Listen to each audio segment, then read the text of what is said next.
For years, he was a TV and radio superstar and a friend of the rich and famous. He was pretty much ingrained in the nation's consciousness. Nobody tells me to do anything, baby. Oh, right. I tell them what's happening. He had friends in the very highest echelons of society. But since his death in 2011, the sinister truth about Jimmy Savile has been revealed. He was just sadistic in what he wanted to do and what he wanted other people to do. Jimmy Savile, once one of the nation's favourite stars, adored by millions of TV viewers, is now regarded as one of the country's most prolific sex offenders. His preying on young victims and just how he was allowed to carry on abusing children for decades are crimes that shook Britain.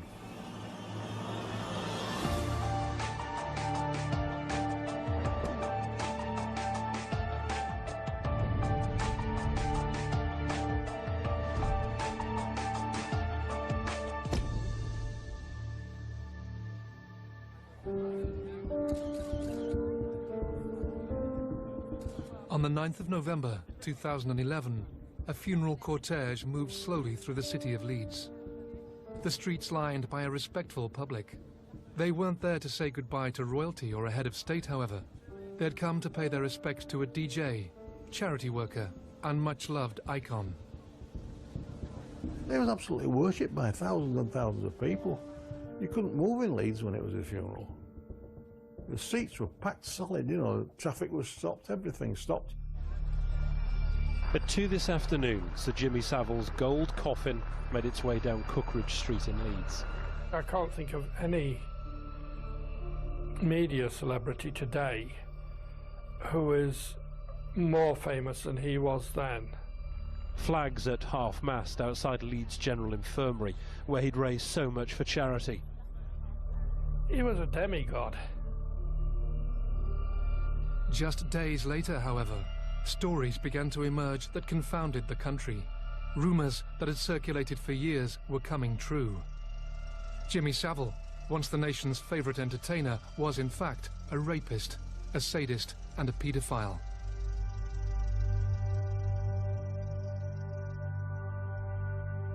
Jimmy Savile was born in Leeds on the 31st of October, 1926. As a young man, he worked as a coal miner before an injury forced him to change career. He became an entertainer and began running several nightclubs in the north of England. It wasn't long before his reputation preceded him. When Jimmy Savile first came to Leeds, no one knew him, and after a month, everybody in Leeds knew him or have heard of him because of the outlandish things that he used to do. The way he dressed, the way he did his hair, for instance, you know, just to get himself noticed.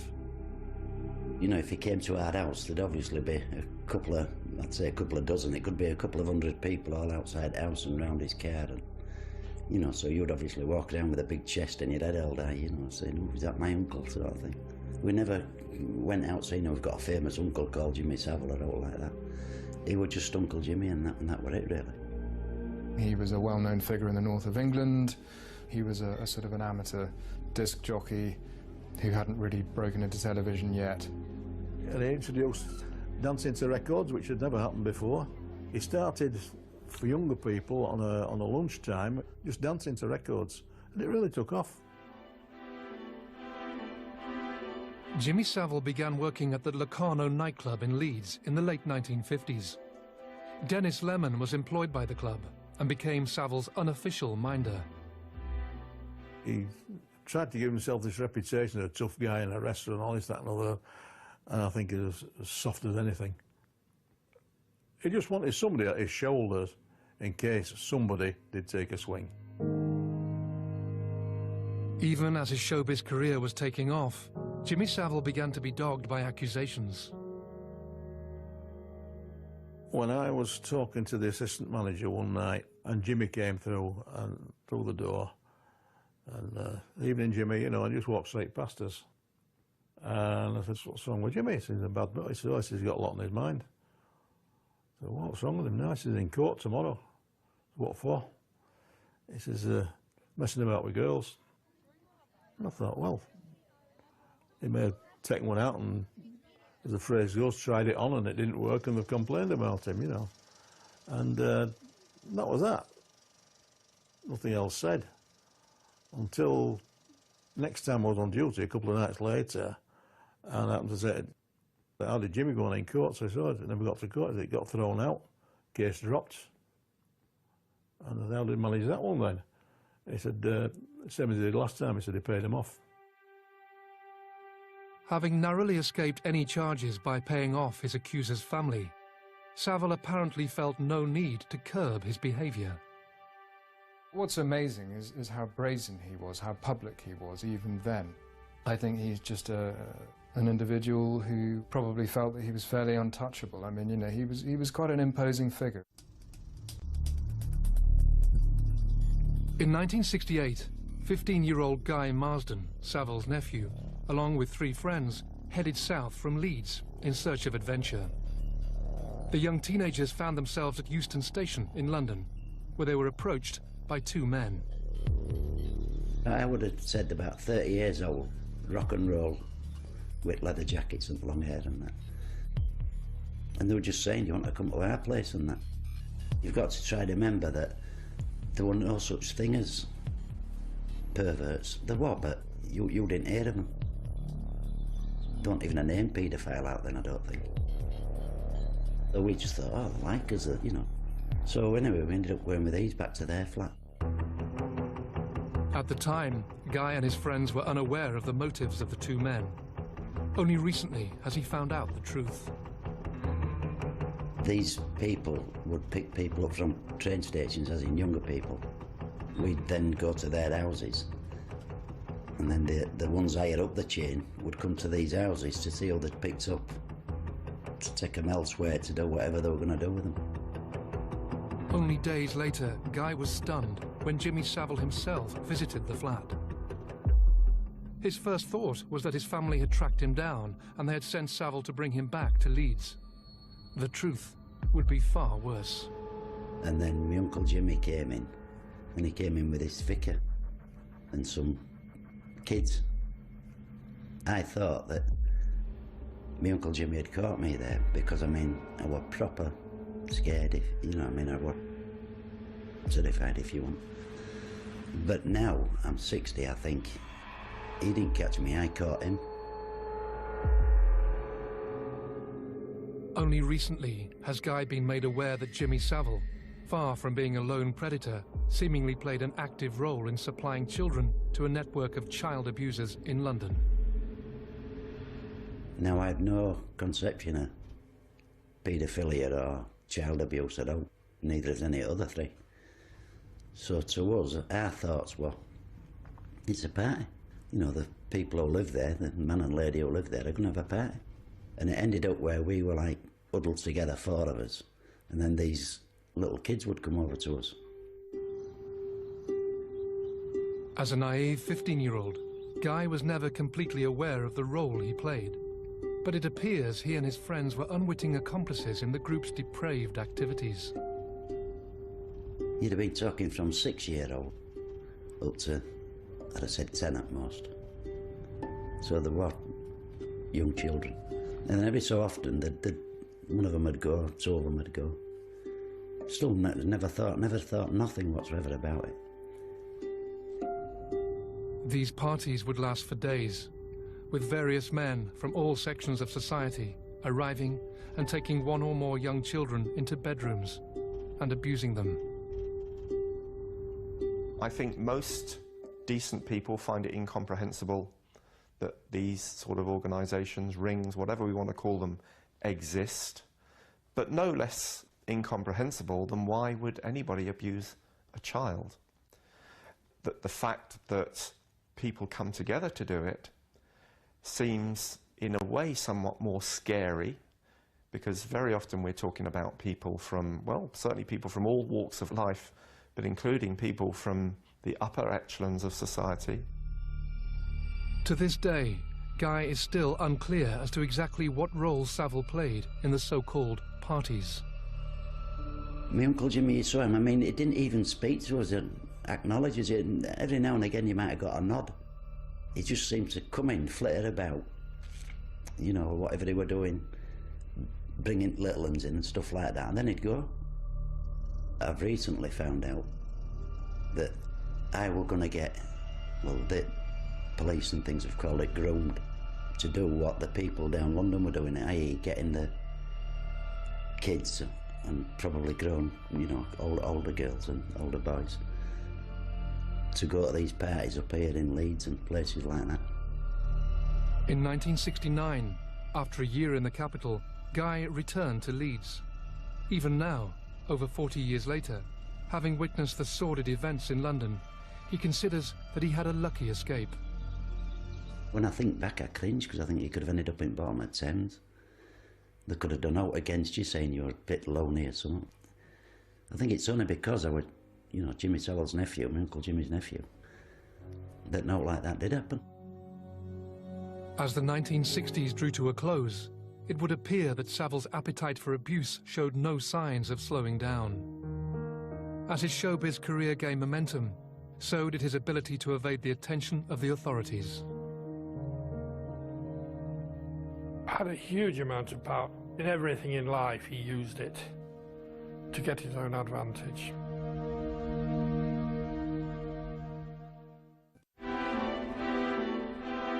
Jimmy Savile, once a cherished national icon, is now vilified as an evil sexual predator who hid behind a smokescreen of celebrity in a career that lasted decades. After running several nightclubs across the country, Savile began working as a DJ, first at Radio Luxembourg, and then, in 1968, joining the BBC. One of his early roles was presenter of a topical radio discussion programme called Speakeasy. He was the presenter. It was another one of Jimmy's PR operations. You know, Jimmy Savile is king, and he certainly was on that programme, as he was on everything he appeared on at the time. And within the BBC, the whole organisation was at his beck and call. Had a huge amount of power. He certainly knew it and constantly worked on building it round him. In everything in life, he used it to get his own advantage. After the recording of one particular episode of Speakeasy, Dave was offered a lift home by Jimmy Savile. As they approached Leicester, Savile suggested they pull into a service area for a rest.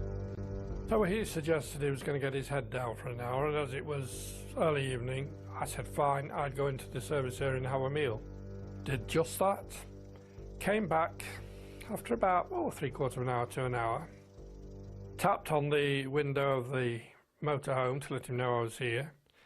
And lo and behold, two young girls, 14, 15-year-olds, clambered out of the back, looking all scruffy and flustered, followed by Jim. They were scrambling as if they were trying to get away from something. I knew my suspicion, but the fact is that they were running from something. So he didn't say anything. The girls went away. We got back in the motorhome. I said, who were they? Oh, fans. It often happens. But then, total silence. Never said a word. The more and more I thought about it, I thought, I need to tell somebody what my suspicions are. Dave raised the matter with a colleague, but was shocked by the response. They'd had a word with his line manager, who'd said, it's Jimmy Savile. We can't do anything or say anything about that. You know, we both need to keep our jobs. After that, I never watched him on television once. If he came on television, I switched it off. I never watched another Jimmy Savile programme after that. In 1975, Savile began presenting the show that would make him a household name, Jim'll Fix It. The programme was broadcast on Saturday evenings and ran for almost 2 decades. At its peak, the show attracted viewing figures of 15 million, with the production team opening almost 5,000 letters a day. I got letters just bombarding me. There were so many letters, and it was up to me to sift them and give them to Jim for his decision. But it was hard, but there was a lot of letters, and it just grew like Topsy, and that's how it all started. Despite his on-screen persona, Savile's attitude to children was apparently different when the cameras were turned off. He did not like children at all. He tolerated them, but that's about as far as it went for the value of the programme. I think all children should be eaten at birth. That's for sure. He had a set rules and he knew how far he could go.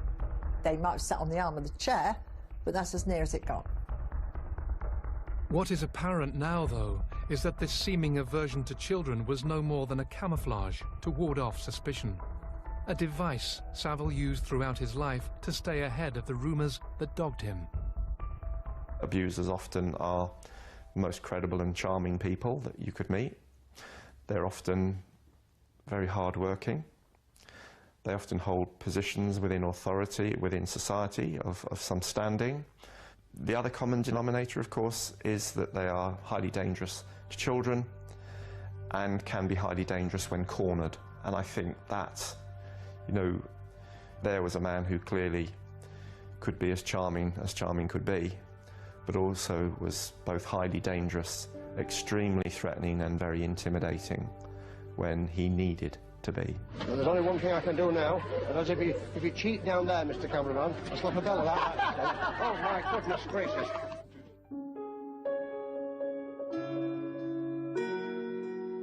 As well as his TV and radio career, Savile was renowned for his charity work, raising millions of pounds for several charities, including the Leeds General Infirmary and Stoke Mandeville National Spinal Injury Centre.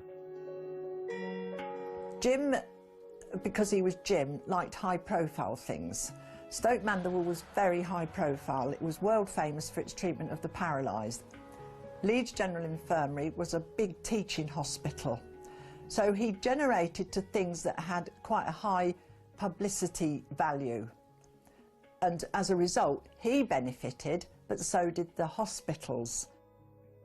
Jimmy Savile may have raised around 40 million in his lifetime for charity, but looking back, I think it's easy to now see that his charity work was a very convenient camouflage for his activities and helped him gain access to vulnerable, young people, in fact, in hospitals, in children's homes, in events linked to the BBC, and indeed, of course, his involvement with Broadmoor and the fact that he was actually given the keys to Broadmoor.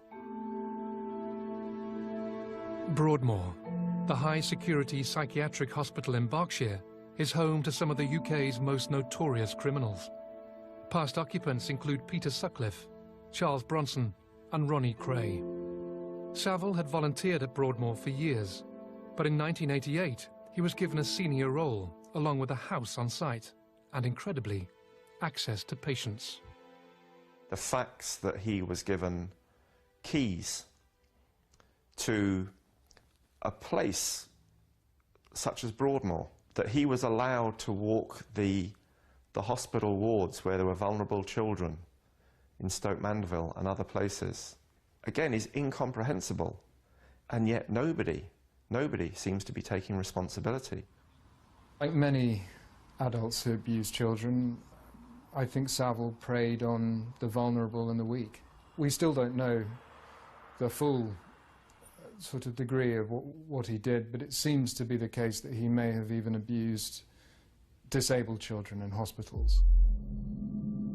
We now know there were people, in certain hospitals and at Broadmoor and elsewhere who were suspicious or indeed had heard whispers or even had complaints from some victims, but who I think felt that they would never be believed.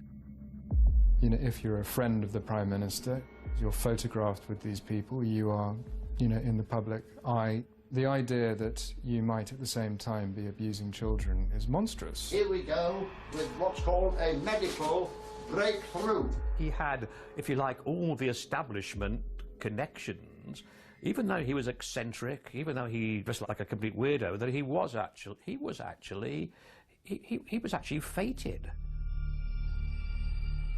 As well as having almost unrestricted access to Broadmoor and its patients, Savile also managed to secure regular visits to Duncroft School in Surrey, a residential school that housed young girls who had been sent there by the courts.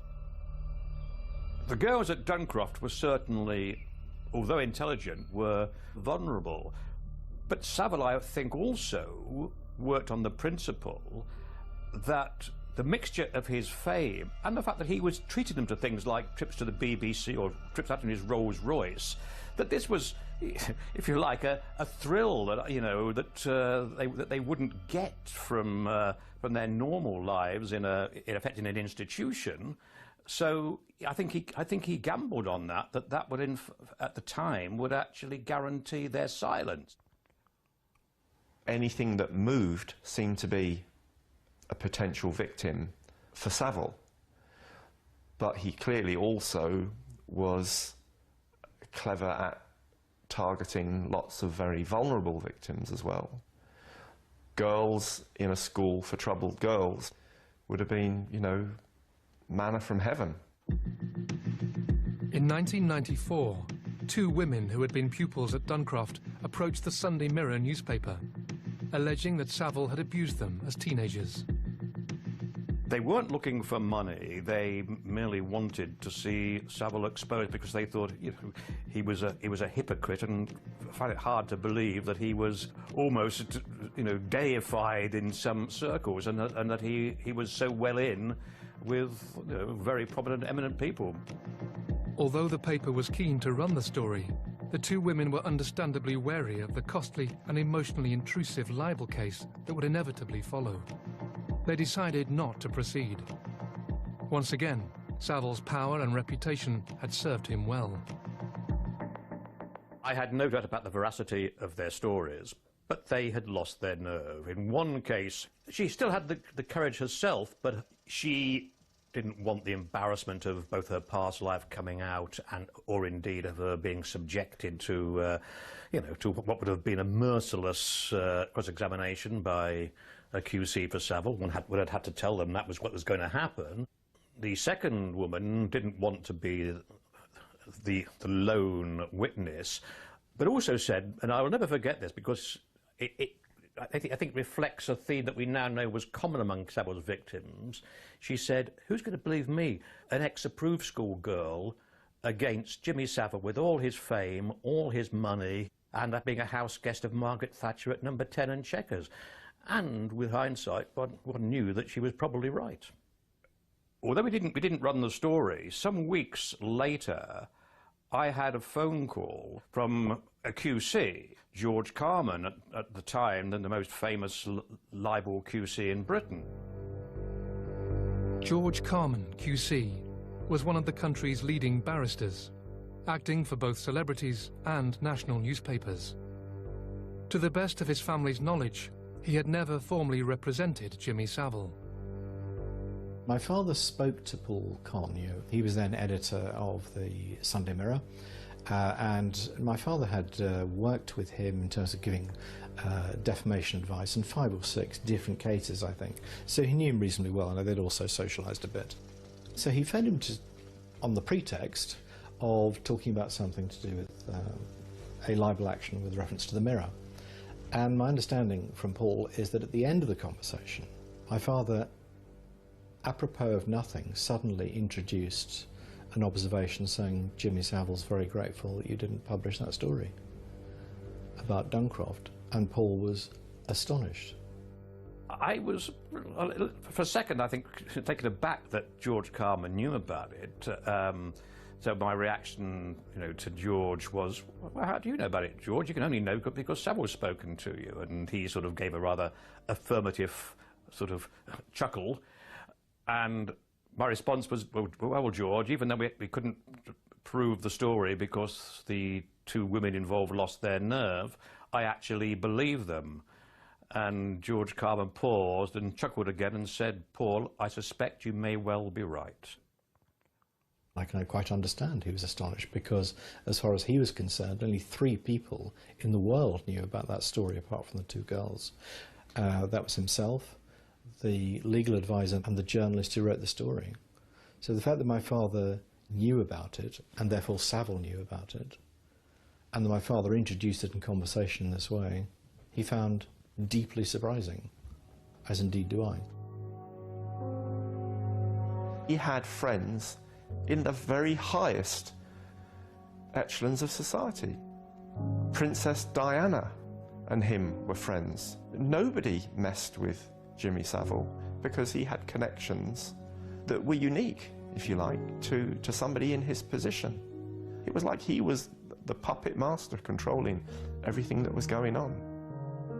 By the end of the 1990s, after a glittering career, Savile's showbiz star was fading. And whilst his TV appearances grew less frequent, his near-constant charity work earned him a knighthood. His armour of respectability was complete. It would be over 20 years later until the full, horrifying truth emerged. He enjoyed seeing pain inflicted and humiliation, I suppose. Jimmy Savile was a national icon until his death in 2011. He is now regarded as a wicked, predatory sex offender who used his connections and reputation to deflect any allegations of wrongdoing. However, the public persona of Savile, the entertainer and showman, was at odds with how people actually viewed him when the cameras were turned off. Savile had long been regarded as a pretty suspicious figure by a lot of people in journalism, in Fleet Street, at the BBC. One, I'm very boring. I don't do drugs, I don't do underage sex, I don't do any of them things that they print in papers today. I think I've found Savile shifty, grubby, mock humility. He almost invited you to think of him as a slightly grubby, eccentric individual. I hope that cigar is not lit that you have in your hand. No, it's not lit. Jimmy Savile. Did No. the doctors not tell you to get off that? Nobody tells me to do anything, baby. Oh, right. I tell them what's happening. I feel that, yes, he hid his darkness in the light. You've been doing Jim Will Fix It for 20 years. Did anybody ever fix anything for you? Yes, because my case comes up next Thursday. Right, and I hope you get off it. No, it'll be a change if I get put away. He didn't have a personality. It was almost robotic, not in his movements, but in his actions. He never ever showed any emotion other than when it was that false smile that he had when he was buttering you up on screen or on air. Never showed any emotion of any kind whatsoever. A lot of people didn't like him. They didn't like him because of the way... A lot of people called him creepy, but he used to go round the wards saying things like, oh, you're beautiful, and give me your hand, and he'd take their hand and he'd kiss the back of their hand, and he wasn't terribly popular with the staff. Whilst people harboured suspicions about Savile, his status as a celebrity and fundraiser meant he was never called to account, allowing him to continue to prey on children, both as an individual and also as part of a group of child abusers. Stephen was only 7 when he began to be abused at home. My father started it, started being very violent. He used to drink quite heavily. And it started from there. I suppose over quite a short space of time it escalated quite quickly from, just being hit to being kissed and touched, and I don't know how many months before others were involved. As the abuse got worse, Stephen was handed over to an organised paedophile ring. Stephen was abused by the group for the next 9 years. He would be collected from home at any time, day or night. And on occasions, he would even be picked up from school. He was taken to various locations, including houses and hotels, where he, and often other boys, would be subjected to the most appalling sexual abuse by one or more men. Nobody questioned it, and sometimes it was during the day or the evening or at night or weekends. That was just part of life, really, and nobody said anything, not a word. strange because they never said don't tell. You know, you hear people say, oh yeah, we were told not to tell. Nobody ever actually said that.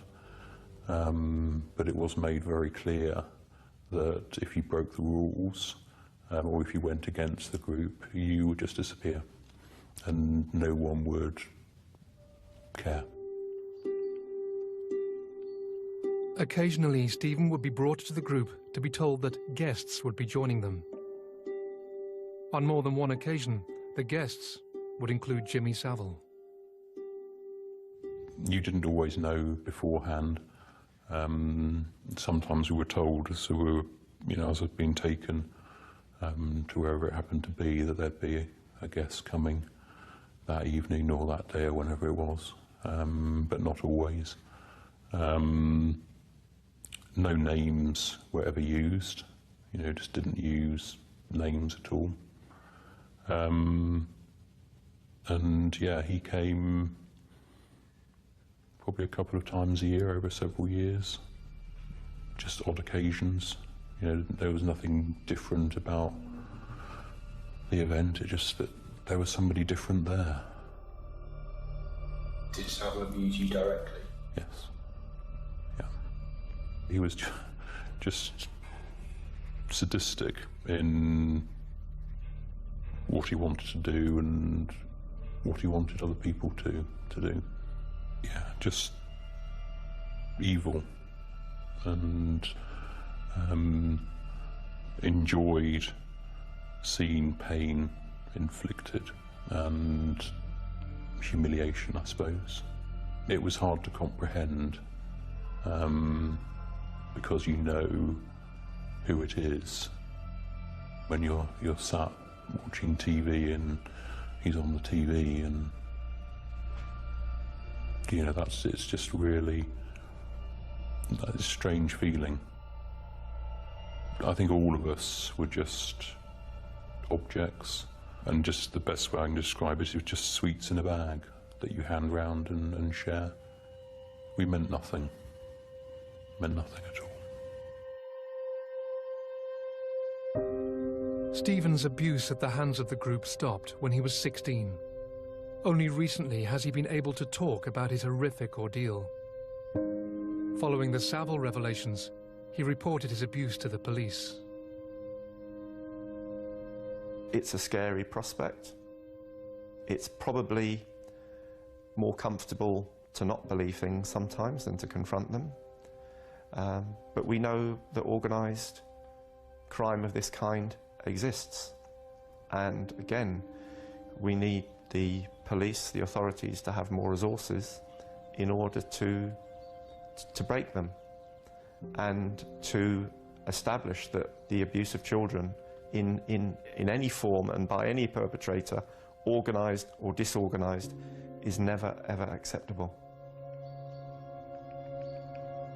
I believe that as more survivors speak out, and many of us are, the authorities will be compelled to act. It might be a long battle, but I think it is more than a battle. I think it's a war that we're in, and it's a war to protect our children. Tragically for victims like Stephen, Savile's position as showbiz royalty, as well as his charity fundraising, once again ensured the rumours and gossip about his behaviour remained exactly that. It would only be after Savile had died that the shocking nature of his crimes would be laid bare. It was good while it lasted, reads Jimmy Savile's headstone. The same can now be said of his reputation. Jimmy Savile is now regarded as one of the most prolific sex offenders this country has ever seen. His reign of depravity lasted from the 1950s until his death in 2011. Throughout his life, he convinced most people he was nothing but an eccentric. But in 2009, allegations of abuse at Duncroft School forced the police into action. Savile was interviewed under caution at his office at Stoke Mandeville Hospital. When the police are investigating somebody about a serious crime, and this is a very serious crime, the suspect would generally, surely, always be taken to a police station where they would be interviewed under caution. So that made it unusual immediately, and again probably emphasised that the person in control of that interview was Jimmy Savile. It was not the police.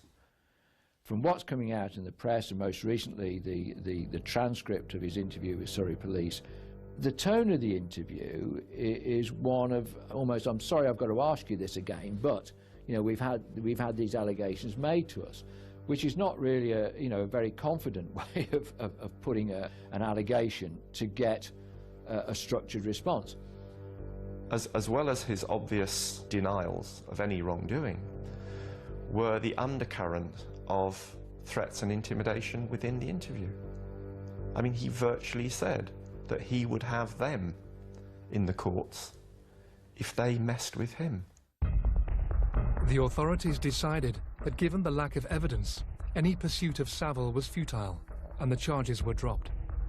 One of the last chances to bring one of Britain's most prolific child abusers to justice was lost. Jimmy Savile died in October 2011. Even after his death, a veil of secrecy covered the truth about his activities. In mid-December 2011, I got a call from a BBC contact of mine who told me that there were various people working at the BBC who were unhappy about the fact that a Newsnight investigation into Savile had been axed in what were described to me as mysterious circumstances. So I did some digging over a period of about a week, and I discovered that indeed there had been a BBC Newsnight investigation into Savile, and it had been axed. It was made clear to me that several witnesses, middle-aged women, had come forward, and some of them had spoken on the record about abuse that they had suffered at the hands of Savile on BBC premises. So I put this to the BBC press office about 3 or 4 days before Christmas 2011. It took them 24 hours, but they did confirm that they had conducted this investigation. They told me it had been dropped for editorial reasons. I therefore had confirmation that the investigation had taken place. I knew what its contents were, and I tried to sell that story to 7 national newspapers over the next 2 weeks. Despite the robust evidence backing up the allegations, not a single newspaper decided to run the story. An executive from one very well-known newspaper told me that, in fact, his editor had also heard stories about Savile, but decided that because he'd only been dead for about 2 months by this point, it would be in bad taste to run the story. The doors closed, really, and the story was sort of no interest to any of them, which amazed me. I suddenly remembered that there was one person who not only might have had some knowledge of Savile as an individual, but who was sure to run the story because he has a reputation as a mischief maker. That person is Richard Ingrams, the editor of the Oldie magazine. He'd previously edited Private Eye for about 25 years. I rang Richard Ingrams, and within 30 seconds he said that he wanted to take the story, and he did indeed publish the allegations in full in the February 2012 issue of the Oldie. The Oldie article was the first occasion when any of the allegations against Savile were published in full. On the 4th of October 2012, ITV broadcast Exposure, the Other Side of Jimmy Savile. For the first time, the whole country was aware of the allegations against the disgraced star. I think everybody in Leeds watched it. It's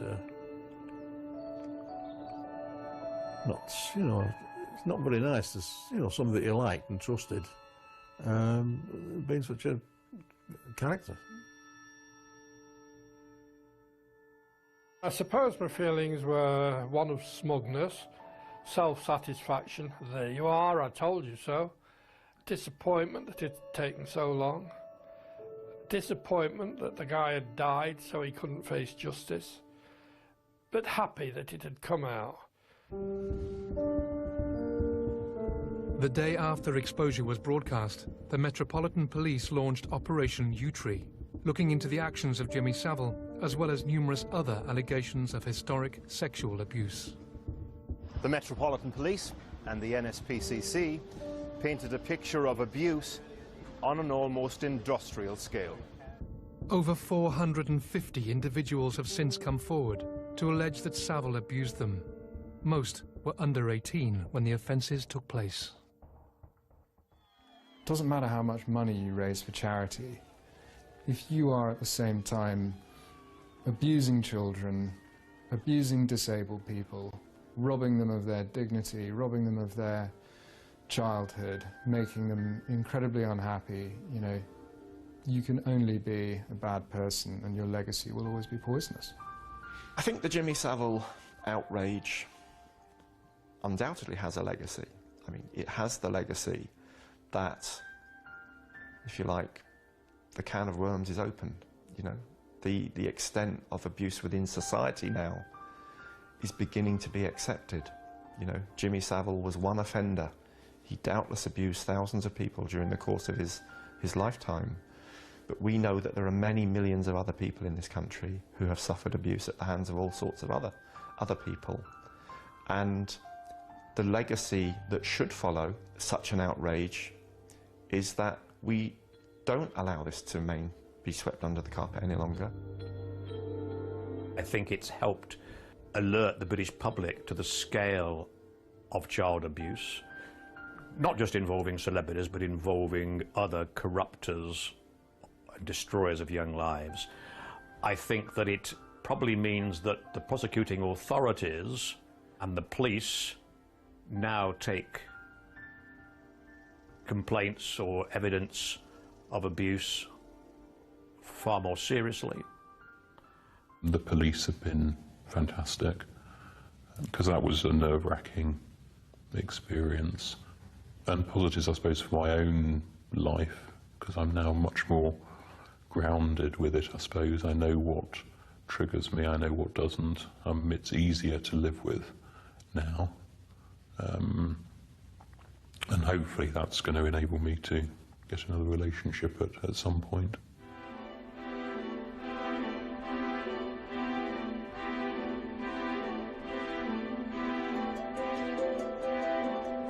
I find it disturbing that political leaders who were, for example, so keen to call for the Leveson inquiry into misconduct in the press aren't doing the same for an overarching judicial inquiry into the much bigger and life-damaging consequences of multi-institutional failures and, over child abuse, going back, 30, 40, 50 years.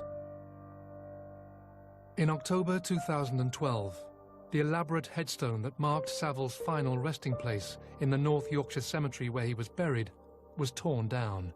He now lies in an unmarked grave. The staggering scale of Savile's abuse continues to grow, and questions still remain about how he was able to prey on young, vulnerable children for over 50 years. I think that is a reflection of how society views the crimes, that they'd rather they didn't think about them. And, oh, Jimmy was that way. Well, Jimmy was a rapist and a child abuser. That's established beyond doubt. Lots of people knew. Nobody did anything about it. That's the real outrage.